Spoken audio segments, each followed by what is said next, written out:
Hello everyone, this is Deepika. Welcome Deepika blog.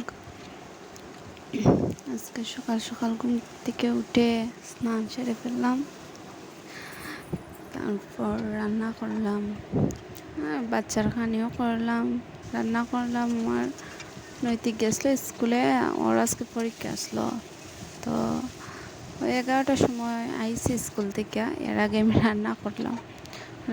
নৈতিক আইসি পরে তারে স্নান করাইলাম, তার ভাত খাওয়াইলাম, আর তারপরে আদারে খাওয়াইয়া তো আমরা নিজেও খাইলাম, সবাই খাইলা। তো তারপরে আর রেস্ট নিছি না, আসলে তৈরি হয়ে গেছি আজকে গ্রামের বাড়ি যাওয়ার জন্য, তাই গ্রামের বাড়ি তারপরে চলে গেলাম। তো ওখানে কীর্তন হইছে, নারায়ণ পূজা, আমার বাসুরের ঘরে নারায়ণ পূজা আসলো। তো নারায়ণ পূজা সবাই কীর্তন করছেন, খুব মজা হয়েছে। শুনে গিয়া সবাইরে দেখছি অনেক দিন পরে। আমার বাচ্চা হওয়ার পরে আরেকবার গেছিলাম গ্রামে, আর যাওয়া হয়েছে না। তো সবাই আমার দিকেও খুশি, তারপর আমিও সবাইরে দিকে খুশি।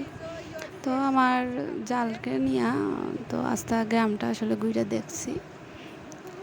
আর আমরা পুরান বাড়ি একটা আসলো, তো পুরান বাড়িতেও গেছিলাম গিয়া। আর আমার যে শ্বশুর বাড়ি গ্রামে আছে, এই বাড়িটাও ঘুরে দেখলাম। ওই যে দেখা যায় আমার শ্বশুর বাড়ি, গ্রামের বাড়ি। ওইখানে কেউ এখন থাকে না, তালা দেওয়াই থাকে। তো মনে হইলো যে বাড়িটা ঘুরে দেখি। তো দেখলাম এখানে অনেক কাঁঠাল ধরছে, আম ধরছে, কাঁঠাল ধরছে। তো দেখলাম আমার ছেলে তো দেখা কয়, বলে সব কাঁঠাল নিয়ে আসলো আমরার বাসায়।